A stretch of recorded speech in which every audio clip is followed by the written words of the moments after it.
Good afternoon. Fade to Black breaking news for this Thursday, September 19th, 2024. This is all of the news that you need. I'm Jimmy Church. All right, what a great week on Fade to Black Monday. Did an Alaska trip recap. Tuesday night, Christopher Dunn was with us. Last night, John Greenwald Jr. And tonight, Don Schmidt joins us. And we're going to discuss the Roswell mystery and, of course, everything else that is going on in and around our UFO community. We'll be doing all of that tonight with Don, and I will see you there. Coming up shortly at about 2:30 p.m. Pacific time, I am back on with Christina Gomez, Mysteries with the History. And Christina and I have taken a few weeks off. She had stuff to do. I had stuff to do. But today we are back. And the topic today for us will be UFOs over military installations. Not nuclear silo missiles. No, we're not doing any of that. We're doing other stuff over military bases. All of that today at 2:30 p.m. Mysteries with the History with Christina Gomez.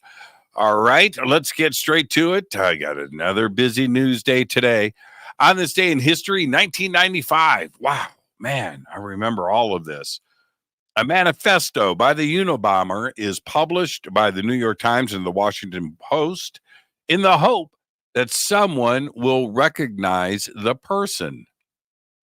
His brother did and turned him in on this day in 1995. Here's your fader fact. You can now get a QR code on your headstone. That's right. People can click on it to show pages with photos, video biographies, and comments from loved ones.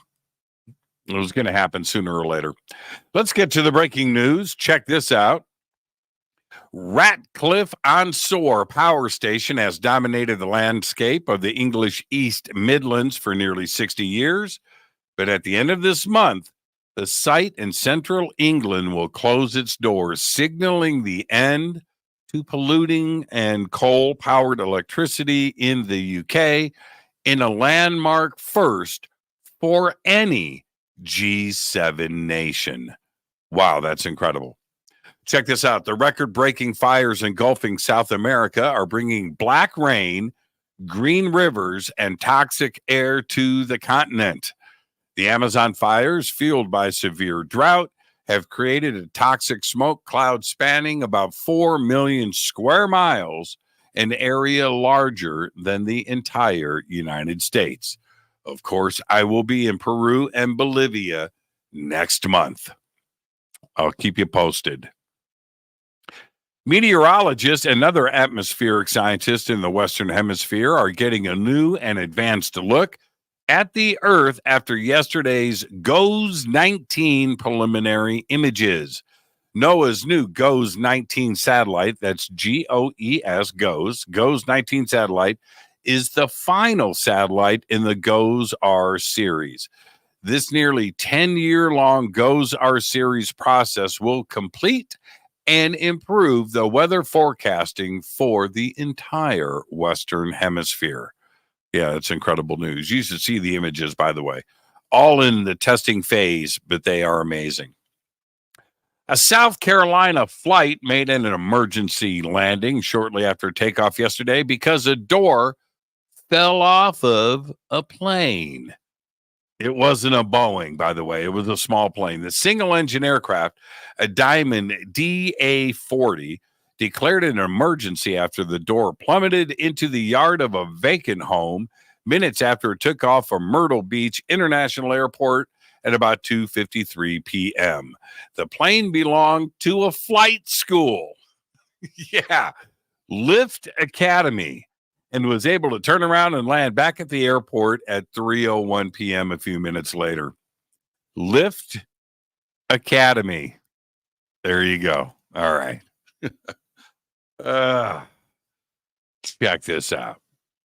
A group of black female mathematicians aeronautical engineers, and human computers whose groundbreaking work for NASA during the 20th century space race contributed to the nation's historic achievements were awarded the Congressional Gold Medal during a ceremony yesterday on Capitol Hill. The honorees were recognized with the nation's highest civilian honor and include 3 women who became known as NASA's Hidden Figures. NASA's first Black female engineer, Mary Jackson, and mathematicians Katherine Johnson and Dorothy Vaughan, whose work helped pave way for the first American astronaut to successfully orbit the Earth. Radio waves from Elon Musk's growing network of satellites are blocking scientists' ability to peer into the universe.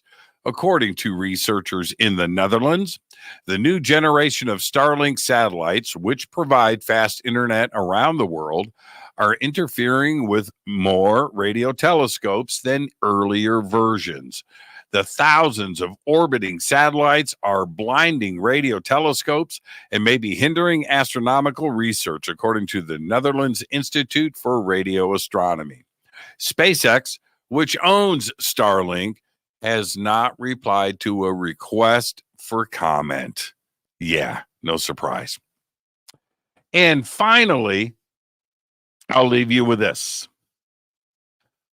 A butterfly conservation charity has declared a national butterfly emergency after fewer winged insects than ever were spotted in its annual count this summer. The Big Butterfly Count is a nature survey organized by the wildlife charity Butterfly Conservation that takes place in the United Kingdom every year. It involves volunteers spending 15 minutes outdoors to count how many butterflies they see and what they look like to help give the charity a better picture of how butterflies are doing in the United Kingdom. The results of this year's Big Butterfly Count saw the lowest number spotted in the survey's 14-year history, with more than 9,000 reports not seeing a single butterfly. Wow. There you go. There's all the Fade to Black breaking news that you need for this Thursday, September 19th, 2024. Breaking news is produced by Renee Neumann. Coming up at 2:30 Pacific time, I am on with Christina Gomez, Mysteries with a History. And today, after a 3-week hiatus, we are covering UFOs over military installations, not nuclear missiles, other stuff, all of that and much more. And then tonight on Fade to Black, Don Schmidt returns. We're going to be talking about the mystery of Roswell and everything else in and around our UFO community. That's all I've got for now. I'm Jimmy Church. Go Backley Tappy.